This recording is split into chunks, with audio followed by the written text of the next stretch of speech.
Today, I want to talk about some of the concerning signs that I've seen in the market over the past couple of days, and maybe some things that you should be aware of moving into the future with the cryptocurrency market. And just be aware of it and be cautious because I'm starting to see some signs that maybe we are going to start seeing some of the more sketchy activity within the industry start to maybe crumble a little bit. And that's starting with BitConnect. So BitConnect right now, we're at rank 21 at the moment. It's really not down that much on a dollar level at all.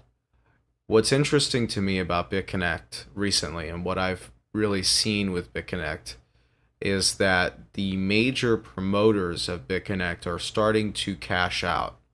And if you look at Trevon James, he's probably one of the biggest people that promoted BitConnect and is starting to cash out now so that he can buy a house. He seems to basically have lost interest in YouTube for the most part. I think he's continuing to do it in a lot of ways to make money. Perfectly fine. But it is interesting to note, if I go back to the beginning of his channel, he used to work, I don't remember what the job is, but basically, he'd have to get up before 6 a.m. in the morning and, he had a normal life. So he's cashing out of BitConnect. He's buying a house. He's going to have a happy life. He's done with cryptocurrencies. This channel will be dead likely within the next year or so. Okay, maybe it'll still be around. It depends on whether or not he still wants to have that revenue stream from it or not. I'm not really sure whether he will or won't. But the likelihood is, if I look at this channel a year from now, there likely will be no content or no new content. Okay? Realistically. Sonny Decree recently decided to quit BitConnect, and that was a fairly controversial subject as well. He decided that he wanted to cut his ties with BitConnect, and what's interesting to me is, first of all, his community was all, of course, backlash on it because most of his community actually invest in BitConnect, and as a result of that, people were all upset with him because they basically were calling out what they themselves were investing in. Not always the best thing in the world, right? So it's just interesting to me watching situations like this one, right? He's another person that's kind of cashing out of it, taking all the referral links out. Why is he doing this? Because there's starting to be signs that maybe BitConnect won't be around all that much longer. And in the event that it isn't around that much longer, you don't want to be associated with it when it goes down. Because if you're associated with it when it goes down, then you're considered to be somebody that's unethical, so on and so forth. So he's essentially doing CYA. And if you know what that is, then I really think that tends to be what he's doing. And, there's other examples as well. You have Craig Grant, the guy that probably is advertising on this video as we speak. He cashes out of BitConnect all the time. It's all in his Exodus wallet. We have Crypto Nick here. Crypto Nick is still investing in the BitConnect platform, although historically he has said that he doesn't believe that BitConnect will likely be around in the long term. Also, I actually haven't seen this video from him yet, so maybe I will make another little add-on to this video. I'm not sure or not, basically talking about what the hell he has to say here. But he is now focused on basically selling a course for $497, I believe it is. And this is all clickbait. And don't get me wrong, I know how to clickbait. If you go to my YouTube channel, I have done plenty of clickbaiting. But the point of his videos, or the clickbait of his videos, is how you can get rich quickly, right? And what's happening at the moment with him is he's now trying to move his revenue stream from BitConnect, which is starting to become less and less stable, and move it over to something else like the course that he wants to sell. And he'll continue moving on to more and more revenue streams because it's so easy in this particular market to make money doing almost anything. And that's another warning I wanted to provide to everybody. Every single YouTuber that you see, every single one of them, including myself, and I want to be very clear about that, including myself, is attempting to make money off of this venture. and everybody is motivated by money in varying degrees. My goal is to make money in a legitimate way, but there are going to be times that I come off like a sleazeball. I will in the future try to create some sort of product that I sell you all. What I want to emphasize about all of this is that every single person that you watch in the cryptocurrency scene right now on YouTube, for the most part, is all about trying to make money. They're all motivated by profit to some extent. That includes Data Dash, that includes Crypto Daily, that includes everybody. My warning is this: you need to be able to weed out the people that want to do it legitimately from the people that don't want to do it legitimately. Okay? And at some point in the future, I might make a video of YouTube channels that I see as legitimate versus ones that I don't see as legitimate. You guys know I love Data Dash. I've watched his videos for quite some time. He's inspiring in a lot of ways from what he does, I really believe. In terms of his content, I actually think he's legitimate. I think he does everything. He believes in everything that he says for the most part. So I'm a fan of Data Dash. I'm a fan of Crypto Daily. I'm a fan of Box Mining. I'm a fan of Ivan on Tech. There's a number of different cryptocurrency YouTubers that I like quite a bit. And you just have to be mindful. When you watch content on YouTube like this, just be mindful of that. That's all I want to say. I just wanted to give everybody that warning. Everybody should be careful. Even this warning in itself will make people trust me, which will then make people not trust me because it sounds like it's this whole reverse psychology thing. Look, that's fine. I'm fine with skepticism. What I'm not fine with is blind trust. You should not blindly trust me. You shouldn't blindly trust anybody else on YouTube at the moment. So that's that. Okay? Now we get to move on to something else that was interesting that happened recently, and that was the situation with Tether. They got hacked recently and apparently lost $30 million worth of Tether. Bitcoin went down at the exact time of that announcement for the hack. Quite a bit, I might add. It was even more substantial, I believe, on some of the other exchanges. And essentially what we saw here is people are starting to lose faith in Bitfinex. They're starting to lose faith in Tether. I will tell you that Bitfinex, this guy that talks about Tether, talks about Bitfinex, and talks about this whole theory in terms of what's going on and the Ponzi scheme and how they're trying to pump essentially Bitcoin by printing illegitimate currency that's not real, it's not backed by anything.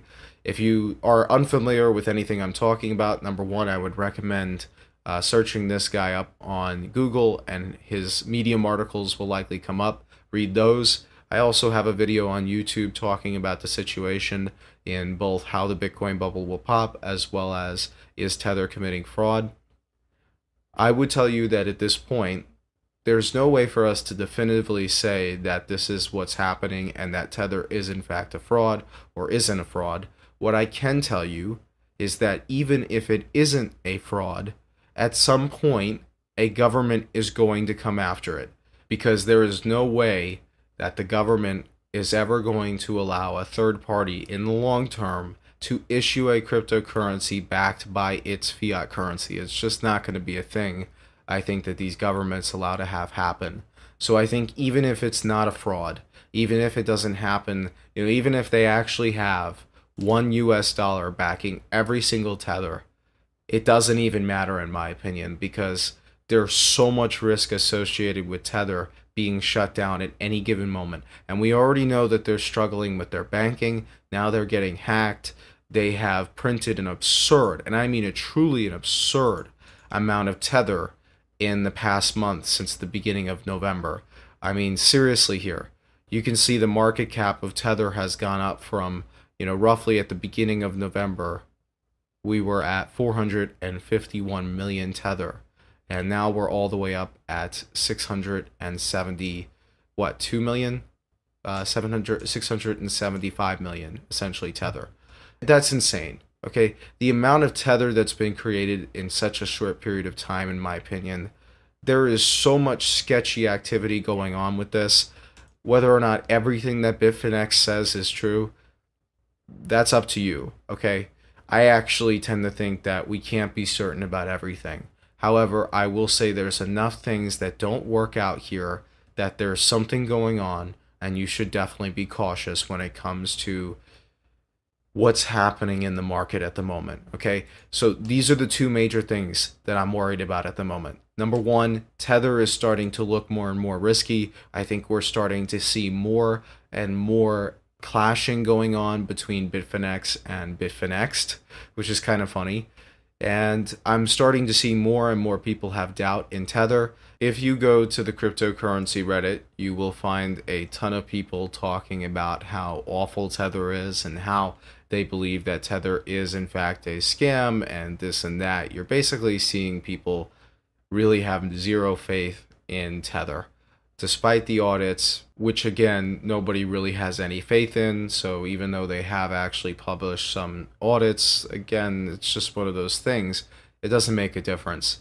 Anyway, the point of all of this is to say, don't put your money in Tether. I've said this before, but don't do it. Obviously, don't put your money into BitConnect. That's even more true now because I am starting to see a lot of signs that BitConnect is about to fall. I really am. I'm starting to see some serious signs that BitConnect is about to fall. It may not happen if Bitcoin continues to have the bull stretch that it's having. It's actually very difficult to be able to time when a Ponzi scheme will collapse, just like it's difficult to call the top of a bubble. So I'm not saying that BitConnect is going to collapse tomorrow. I'm not even saying it's going to happen next month. But I do have a feeling that we are starting to see the first signs of their business model falling apart, which is the people that are referring to the program are starting to cash out more and more. They're starting to refer less people. Some people are starting to cut their ties with BitConnect because they want to start pursuing other means by which to make money. So all in all, I will tell you at this point, I think we're getting to the point with BitConnect that I don't care who you are, even if you're just trying to make a quick profit, which again, that's off of the backs of other people, but they're greedy people. Again, ethical gray zone, basically. Point is, regardless of who you are, if you're trying to make a quick buck or if you're trying to get rich over the long term or whatever your opinion is of BitConnect, by the way, it is a get rich quick scheme. Whatever your opinion is, don't invest in it now. It's no longer worth it. The risk is far too high. And then in terms of Tether, again, people like to cash out of other cryptocurrencies into Tether. Don't do it anymore. Okay, don't take the risk, not even in the short term. Don't do it, maybe for 1 to 5 minutes, and I wouldn't even do it for large amounts. Seriously, at this point in time, I would not even touch Tether. It's not worth the risk associated with it, especially as things get worse and worse and they issue more and more Tether. So just be real cautious when it comes to those two things. And I'm starting to see other situations that are similar to this. In other words, we had this situation with, however you say this, Confido. This was an ICO, and I don't really know the details behind it. I know enough to know that essentially there was some skepticism about it going into it. I don't really pay attention to ICOs, by the way. This is why I don't really keep up with these things aside from when situations like this happen. Apparently, this guy has, initially was talking about, how great the project is going to be. And then essentially we had this lockup of 4.5 million tokens. He keeps saying how essentially they were going to fix the problem. Then he made this official announcement where he talked about the fact that, he was completely surprised by the fact that everything went down, the social media went down, everything went down. And then he went on to say essentially that there was very little responsibility because he was just an employee, and he continues to, be there for the community. And everybody says, "Oh, you rock," and everybody thinks that you're amazing, and you think that essentially you're somebody that is legitimate, you're hardworking, you're somebody that's honest. You got caught up in a bad rap, and this and that, and this and that. And I look through this guy's post history here, and I look at what this guy has said, and the probability that this guy had zero idea of what he was doing. If this guy did not realize what he was dealing with was complete bullshit, then this entire cryptocurrency space is screwed. It's truly screwed. This is why you shouldn't even touch anything that's remotely new, okay? Or anything that's unproven. which funny enough is most things. So I guess what I should say is nothing that's, brand new, right? Don't touch it. Okay, don't touch ICOs for the most part. Okay, unless you really know that you're essentially gambling, don't touch them. Okay? This market at the moment is in a situation where it is all about getting rich quickly. And by the way, the verdict is in. Bitcoin, it's in a bubble. It's absolutely in a bubble. Okay? The only thing that's supporting the value of Bitcoin at the moment is the store of value argument. In terms of being used as a transaction medium, you can completely forget it. I'm serious. You can completely forget it. Bitcoin's not being used as a transaction medium. It's not going to be adopted as a transaction medium, and we are years away from that being a reality. I know that was kind of a big bombshell to just kind of drop into this video, but this video is all about reality. This is all about realizing the market we're trading in, and people I think realize this now, but this market we're trading in at the moment is completely emotion and dream oriented. It's all about what can happen and nothing about what will happen, or nothing about how soon or how long it's going to take to implement some of these solutions, and more realistically, what the value of these things should actually be worth today. And we're going to talk about that in the future here. The point is, this market is completely driven by sentiment. I'm not saying sell anything, because right now there's a lot of money to be made off of the fact that this is all driven by sentiment. However, be aware that you are not investing in the future yet. Or maybe you are, but you're not paying for the future. The reason you're getting so much or paying so much for Bitcoin and other cryptocurrencies is because everybody else is excited about something that's not even remotely close to where you think it is. Most people think it is. So realistically here, we're going to talk about that. We're going to start getting this channel.